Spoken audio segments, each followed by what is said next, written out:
വാർത്തകൾ തുടരുന്നു. നോക്കാം top headlines. Chief Election Commissioner of India Gyanesh Kumar needs to stop protecting the people who are destroying Indian democracy. The CID of Karnataka, this is not an isolated case. There are many such cases. Maharashtra, Rajora, same idea. 6,850. വോട്ടുകൊള്ള ആരോപണത്തിൽ കൂടുതൽ വിവരങ്ങൾ പുറത്തുവിട്ട രാഹുൽ ഗാന്ധി. കർണാടകയിലെ അലന്ത് മണ്ഡലത്തിൽ വ്യാപക ക്രമക്കേടെന്ന് Rahul.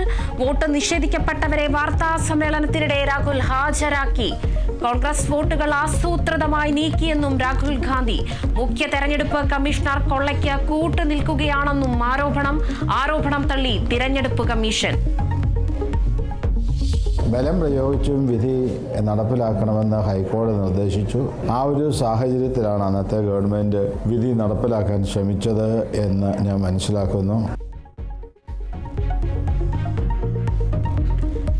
ശിവഗിരിയിലെ police നടപടിയിൽ AK ആന്റണിയെ പിന്തുണച്ച ശിവഗിരി മഠാധിപതി. സർക്കാർ നടപ്പിലാക്കിയത് കോടതി ഉത്തരവ്.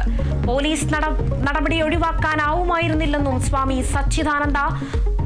മഠാധിപതിയുടെ പ്രതികരണം AK ആന്റണിയുടെ വാർത്താ സമ്മേളനത്തിന് പിന്നാലെ.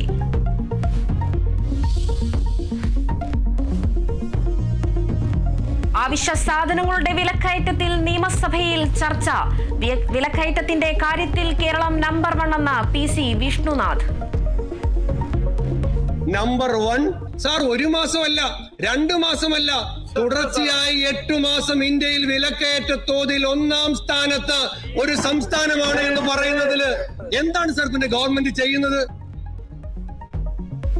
വിഷയധാരിത്യം വരുമ്പോൾ അടിയന്തര പ്രമേയം എന്നതാണ് പ്രതിപക്ഷ രീതിയെന്ന് V ജോയ്. സഭ നിർത്തിവച്ച ചർച്ച ചെയ്യുന്നത് തുടർച്ചയായ 3ാം ദിവസവും.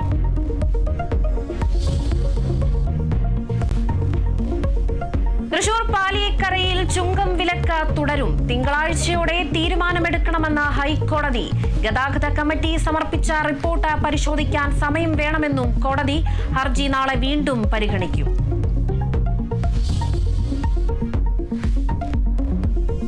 കോഴിക്കോട് മെഡിക്കൽ കോളേജ് ICU പീഡനക്കേസ് അതിജീവിത വീണ്ടും സമരത്തിൽ. പ്രതിഷേധം സ്ഥലം മാറ്റിയ ജീവനക്കാരെ തിരിച്ചെടുത്തതിൽ സർക്കാർ പ്രതികളെ സംരക്ഷിക്കുകയാണെന്ന ആരോപണം. പ്രിൻസിപ്പൽ ഓഫീസിനു മുന്നിൽ പ്രതിഷേധിച്ച അതിജീവിതയെ അറസ്റ്റ് ചെയ്ത് നീക്കി.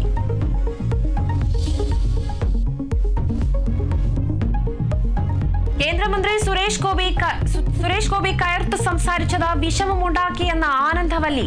പണം തിരിച്ചു കിട്ടുമെന്ന് കരുതിയാണ് കേന്ദ്രമന്ത്രിയെ സമീപിച്ചത്. അദ്ദേഹം നല്ലൊരു വാക്കുപോലും പറഞ്ഞില്ലെന്നും ആനന്ദവല്ലി. മന്ത്രി വയോധികയോട് കയർത്തത് തൃശൂർ ഇരിങ്ങാലക്കുടയിലെ കലങ്ക് സംവാദത്തിനിടെ. കോർപ്പറേറ്റിലെ കാശ് കിട്ടുമെന്ന് സുരേഷ് ഗോപിയോട് ചോദിച്ചതാ. പക്ഷെ നല്ലൊരു വാക്കങ്ങേരി പറഞ്ഞില്ല. ഇത് കിട്ടുമെന്നാ അല്ലെങ്കിൽ കിട്ടില്ലെന്നാ. അതിനൊരു വിഷമം എനിക്കുണ്ട്.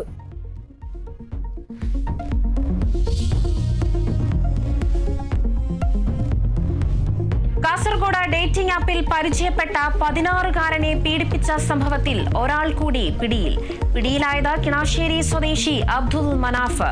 കുട്ടിയുടെ വിശദമായ മൊഴി രേഖപ്പെടുത്താൻ പോലീസ് കുട്ടിയുടെ മൊബൈലിൽ നിന്ന് ആളുകളുമായി ചാറ്റ് ചെയ്തതിന്റെയും പണമിടപാട് നടത്തിയതിന്റെയും തെളിവുകൾ ലഭിച്ചു. സംഭവത്തിൽ കൂടുതൽ പേർക്ക് പങ്കുള്ളതായും പോലീസ്.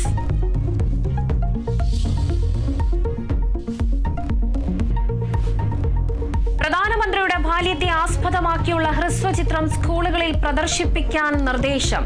CBSE കേന്ദ്രീയ വിദ്യാലയങ്ങൾക്ക് നിർദ്ദേശം നൽകി കേന്ദ്ര വിദ്യാഭ്യാസ മന്ത്രാലയം. പ്രദർശിപ്പിക്കാൻ നിശ്ചയിച്ചിരിക്കുന്നത് ചലോ ജിത്തേ ഹേ എന്ന ചിത്രം ഒക്ടോബർ 2 വരെ പ്രദർശിപ്പിക്കണമെന്ന് സർക്കുലർ.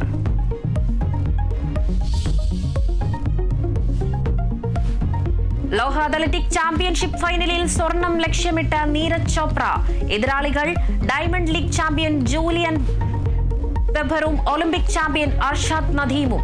ഫൈനലിൽ യോഗ്യത നേടിയത് ആദ്യ ശ്രമത്തിൽ 84.85 മീറ്റർ മറികടന്ന് ഇന്ത്യൻ താരം സച്ചിൻ യാദവും ഫൈനലിൽ.